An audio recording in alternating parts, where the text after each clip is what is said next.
All right, we're working on the John Deere 6400 here. We've got a big hydraulic leak coming from underneath the cab. Pretty sure it's a steering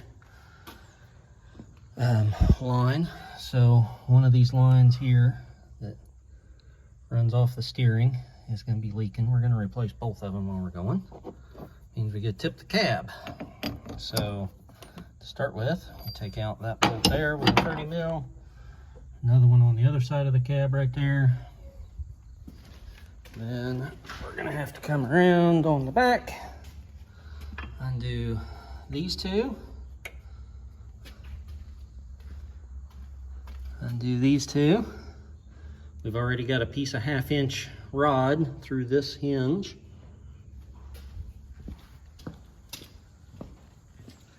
There's another one on the front with a new piece of rod in it, so it'll act as a hinge on that side. See where that bolt came out? Okay. And then linkages. So we have to unhook the throttle linkage. The easiest place I found is just unhook it right there, since we're not going to have to tip very far. And that should, instead of having to fight back in here, that should give us enough clearance to tip it up as far as we have to go anyway. And then we'll keep going at it. But when we go to tip, there's a plug in the back of the cab here on the frame. You shove a piece of 2-inch square tubing in there, and that gives you a lifting point. And we'll tip it up just enough to change these hoses. We're not going to go all the way over, but that should allow her to tip up. We'll leave the tire on, hopefully, and give us enough clearance, so stay tuned. All right, so now we're under the tractor. We're gonna unhook the clutch cable. Comes down, hopefully you can see it there. We're here to the side of the transmission. Take you really along the screwdriver. And there's a little clip you gotta get it hooked on. There we go. Push that loose, and the pin should come out now. You can kind of see the end of it there. It flips around. And that's what keeps it on. So now, the clutch cable should be loose. It is. Still got to unhook it from back of the sheath back there. Looks like a little E-clip. Alright, so here's a better view of how this thing goes together. It's round shape to match the cable. Pin locks in, and then to keep the pin in, you just snap that down. There's an E-clip that goes into this groove, but I have lost it, so I'll have to fish around for it or get a new one, either one. But that held it up into place. Up in that bracket that's up there.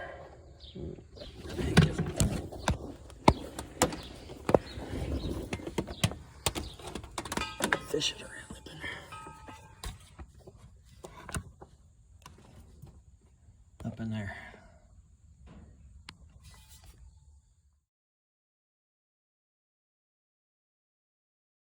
Alright, managed to find the E-clip. Goes right there in that groove. Snaps into place, and that's what's going to hold it. That bracket will go in that space right there. Alright, so we've got all of our bolts loose and out. We got this on the back here that we're going to wrap a safety chain around once we get up a little ways. But then we've got the floor jack pushing up on the steps and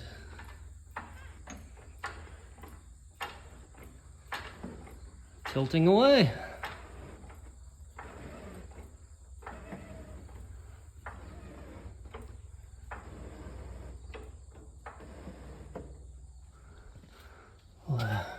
put some blocks in and check underneath, make sure nothing's in a bind. All right, we're getting some tilt action happening here. Got a safety chain wrapped around it, and a piece of square tube.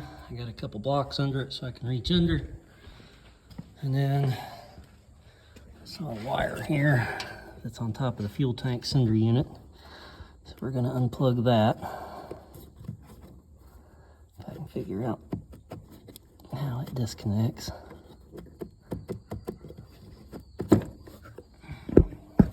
All right, so we're starting to lift up here. And there's a wire, and there's the fuel tank. If you go up here, take this little cover off, and disconnect it right here.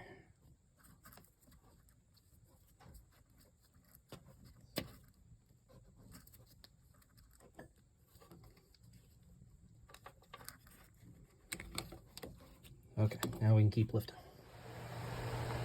All right, we got her leaned up there about as far as the tire is going to let us, which is going to be enough to get to our lines.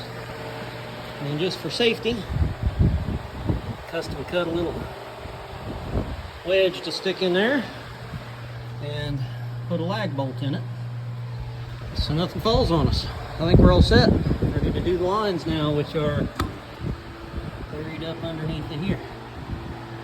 And then go up inside all over. So now the fun begins. There's a